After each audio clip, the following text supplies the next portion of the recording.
into them for her own personal motivations. They were all dated around the same time she met Juice WRLD, spanning from late 2017 with Smoke Perp and Trippie Redd, all the way to October of 2018 for Offset, right before her and Juice went public, I might add. But hey, at least the girl knows what she wants, right? Not to mention how Juice WRLD's mega hit, Lucid Dreams, that peaked at number 2 on Billboard and now surpassing 800 million views on his Lyrical Lemonade music video debut, also released within this time frame. His previous single from early on in the year, ironically titled All Girls Are the Same, was picking up steam as well, reaching number 41 on Billboard. What's even more obvious about her intentions, at least originally, was the previous video that we already watched, in which she was actually disgusted by Juice WRLD's music. Unsurprisingly, she wasn't even a fan of his music, at least at first. Juice WRLD wasn't the only recipient within her diabolical plans though, for Juice WRLD actually had a girlfriend when Ali first DM'd him, known as Starfire or Alexia, that he actually lived with during the first stages of his rise to fame. In fact, many of the love songs released and unreleased recorded in early to mid-2018 were about her, whereas Lucid Dreams was an ode to another ex-girlfriend before her, named Bella. Unfortunately, although expected from a rapidly rising young star, Juice WRLD's relationship with Ali overlapped a bit with Starfire. Then he actually admitted to cheating on her in a podcast to her dismay, claiming that she wasn't treating him well. Wow, all this was going on when I was with my ex. She's gonna find out I cheated. Oh no, I want this to come out. It's all in the past. It's all in the past. To which she then responded in a now deleted video on YouTube attempting to expose all of his ill doings. Because of this occurrence, a rather large rift within the Juice WRLD fan base had been created in which fans picked sides as to who was the better girlfriend. Obviously, Starfire also had much contempt towards Ali given the scandal, amplifying the feud to the point where they exchanged words via private and public social media messages a few times. One aspect of the situation that has never sat well with the fan base, though, was the age difference, in that, albeit fully legal in all states, a grown woman of 25 years old essentially coaxed a still developing young man fresh out of high school into a relationship right when he came into a large sum of money. An accusation that has only been strengthened by leaked text messages from her phone by a hacker, texting 17-year-old Lil Pump in 2018 prior to her relationship with Juice WRLD, telling him that she was coming over later that day.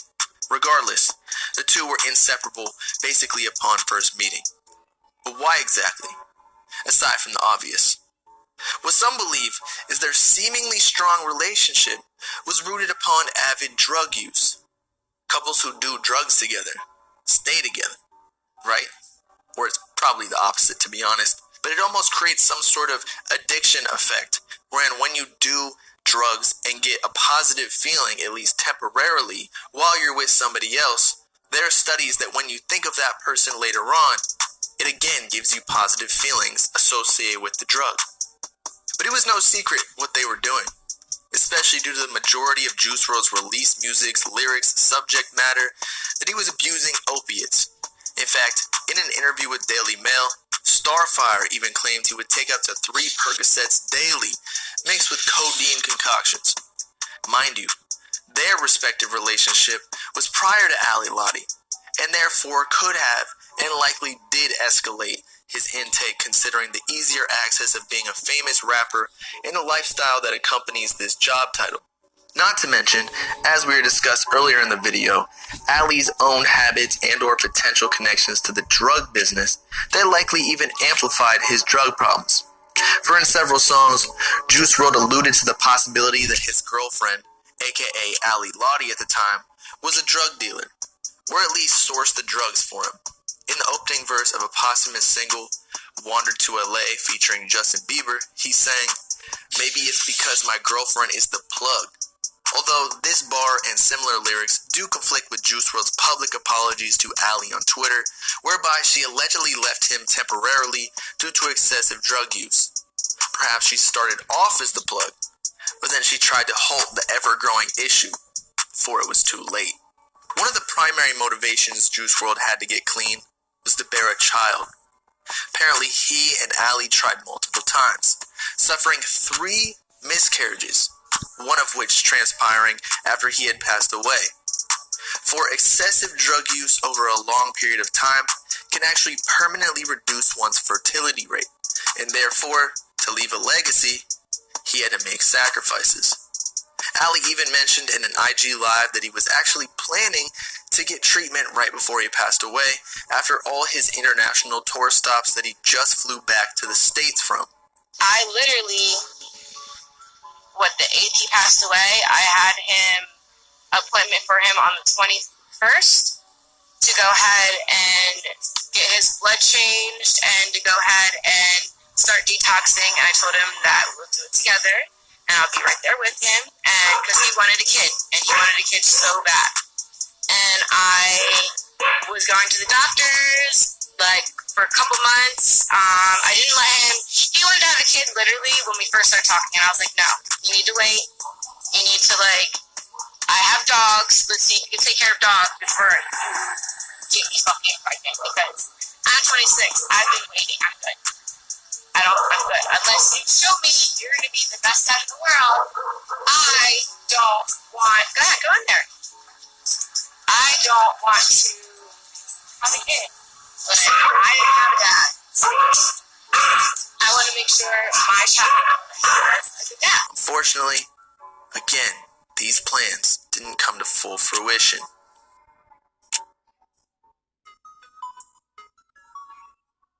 On December 8th, 2019, 3:15 a.m., only 6 days after turning 21 years old, Juice WRLD passed away at the Chicago Midway Airport due to an opioid overdose. Federal and Chicago agents waited for his private jet's arrival from Los Angeles after the pilot called in to notify that his passengers may have contraband on the plane. While police confiscated 41 vacuum-sealed bags of marijuana, 6 bottles of prescription codeine cough syrup, 2 9mm pistols, a .40 caliber pistol, a high-capacity ammunition magazine, and metal-piercing bullets from the luggage aboard the plane.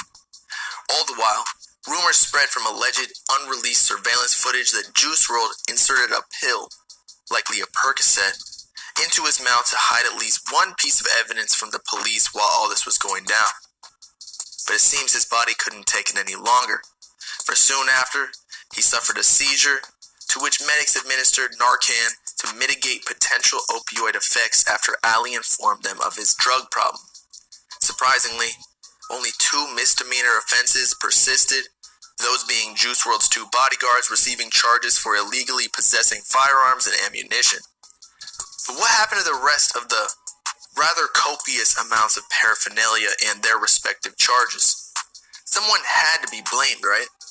Well, this caused fans to start blaming his so-called friends around him, given that there is a possibility that the charges were placed upon him while deceased to avoid any trouble for the living.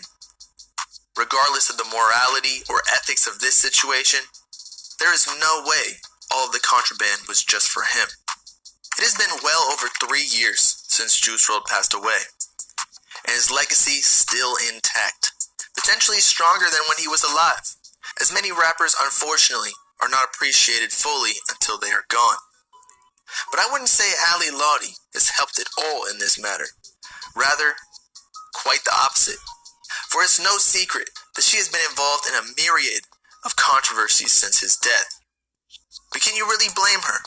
Packing up a suitcase from her house in Memphis to essentially never come back for a little over a year, meanwhile riding the astronomical highs of one of the most successful hip-hop artists ever, considering how short of a time frame he was actually signed to a record label, but also accompanying the disastrous lows of the excessive